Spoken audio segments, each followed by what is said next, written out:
Hey everyone, welcome back to my channel. If you don't know me, my name's Joelle and I resell on a few platforms, but primarily Poshmark, Mercari, and eBay.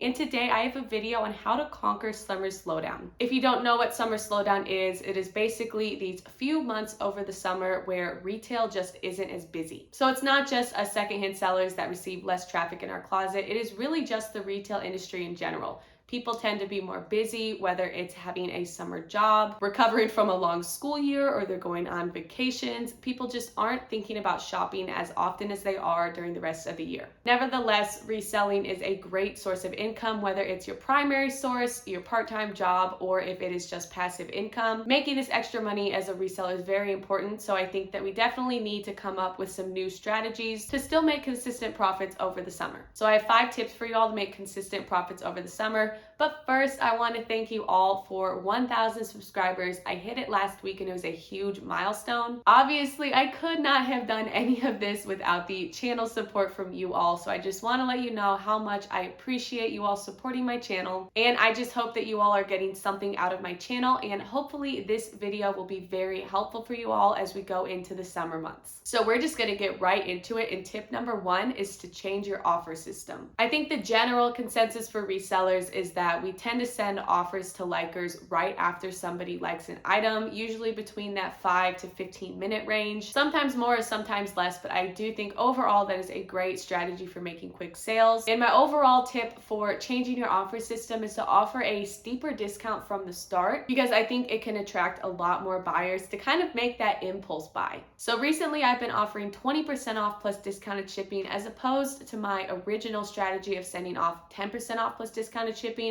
which is what a lot of resellers generally do, and it makes sense. Obviously, you want to make as much profit per item as you can, but I think in these summer slowdown months, you have to be willing to send out maybe a little bit more of a discount than you typically would during the rest of the year, because the general closet just isn't receiving as much traffic as usual. Overall, I just think about myself when I am shopping, whether it is in person or online. I typically will gravitate towards these steeper discounts. So if I were to see a 10% off rack right next to a 20% off one, I would probably skip right over that 10% off rack and go straight to the 20% one, because sometimes people are just attracted to better deals. So I promise I'm not just giving you all empty advice. I do have proof that this has worked for my closet. This past month, I've made several quick sales on that 20% off offer to likers who had just liked the item. About 5 to 10 minutes later, I send the offer, and then about 5 to 10 minutes later, they immediately accept. So here are some sales. I sold a Lululemon sports bra. I sold the Athleta Altitude Tight, which by the way is not only a Bolo brand, but a Bolo style to look out for. And I sold these John Fluevog shoes. And again, these were all quick sales where the buyer liked them.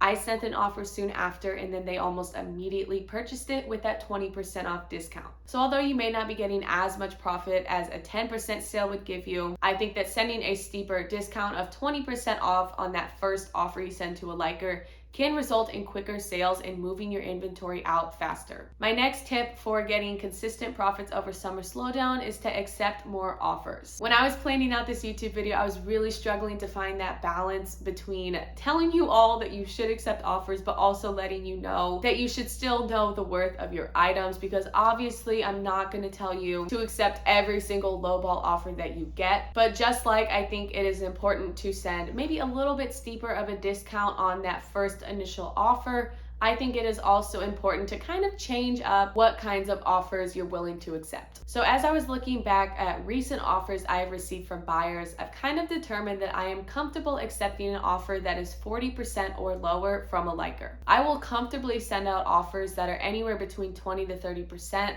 I'll usually use the Poshmark feature where you could send bulk offers to likers. So I was thinking about if I were to send out 30% off bulk offers and I received a counter offer of 40% off, which wouldn't be much of a difference for most items, I would most likely accept it. And one of my favorite things about receiving offers rather than sending them is that there is no shipping discount applied. So overall, it just brings you a little bit more profit. And again, know the worth of your items. I'm not going to encourage you all to accept an $8 offer on a $35 listing, but I know there have definitely been times where I have not had a good week of sales. And if I were to receive a $25 offer on a $35 listing, I would not hesitate to accept, because at that point I just want to get items moving again and get back to getting consistent profits. My third tip to keep consistent profits over summer slowdown is to focus on other platforms. Obviously, I will always encourage you all to cross-post. If Poshmark is your primary platform like mine,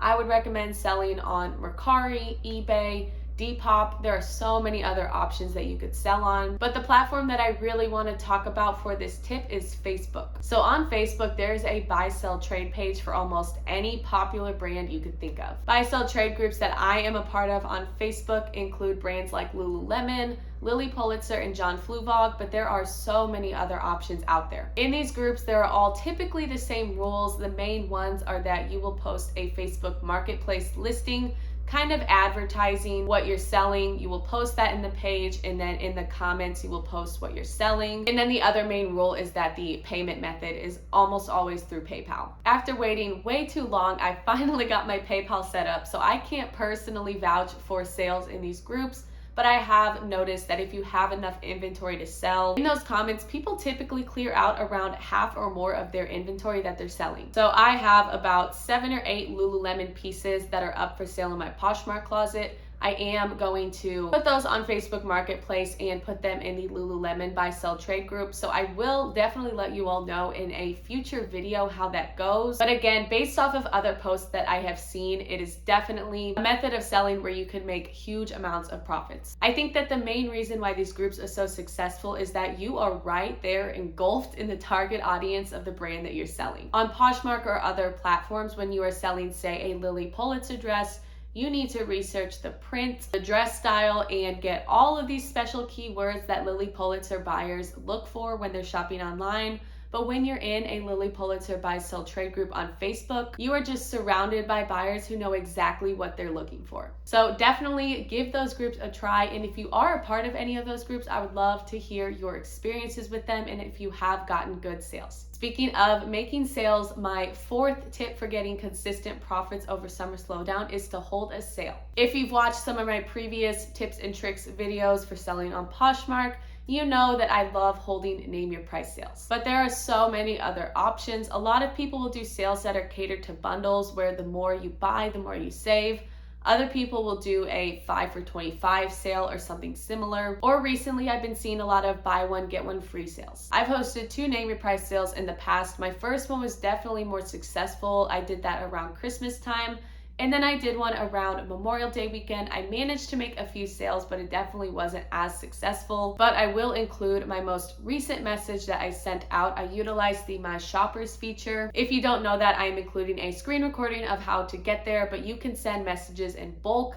My recommendation is to do it on a desktop or a laptop, because if you use that shift button, all you have to do is scroll down and you could select all of your shoppers at once, rather than individually clicking them on your phone. One thing that I've noticed when I've held sales in the past is that a lot of people really just appreciate getting communicated with. You could just be completely incognito when you're selling online, so I think it kind of just gives them a reminder that you are a real person who is selling these clothes. So if I do have the time and energy, I always make sure to reach out to likers and potential buyers just with a simple comment about me holding a sale or telling them that I accept reasonable offers. So overall, I think that holding a sale is a great way to move your inventory out fast, even if you're not making a lot of profit per item. I would much rather make 5 quick sales in one day from a name your price sale rather than sitting around and waiting for my items to sell for a higher price. All right, this next strategy kind of takes away from the beauty of online selling, but my 5th and final tip is to utilize more in-person opportunities to sell. If you watched some of my other videos, you may have seen some Plato's Closet ones.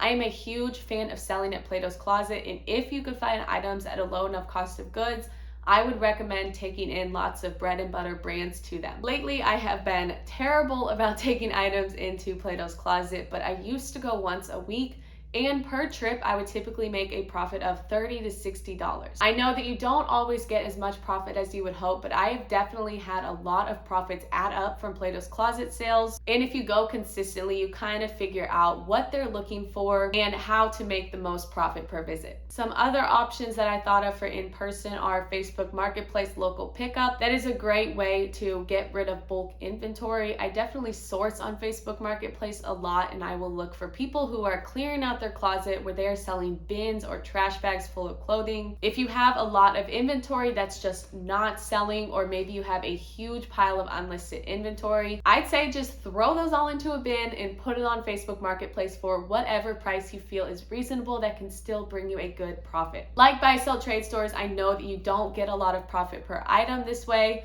but it is a great way to make quick cash, and I often use that quick cash to buy better inventory from thrift stores. But that was my fifth and final tip to get consistent profits during summer slowdown. Just to recap, my tips are to change your offer system, accept more offers, focus on other platforms, especially those Facebook groups, hold a sale, and utilize more in-person options to sell your inventory. Overall, summer slowdown is just a frustrating period for resellers, but if you are experiencing less traffic in your closet, just rest assured that a lot of us are dealing with the exact same thing. It is just part of the ups and downs of selling clothes online. And while I am implementing all of these strategies for my own personal closet, I'm also focusing on just catching up and reorganizing my inventory so that when those sales do pick back up in the fall, I will have a much better space to work in. So I hope you all learned some new strategies for conquering summer slowdown. If you have any yourself, I would love to hear about it in the comments. But now that we are at the end of this video, thank you all so much for watching, and I will see you for the next video.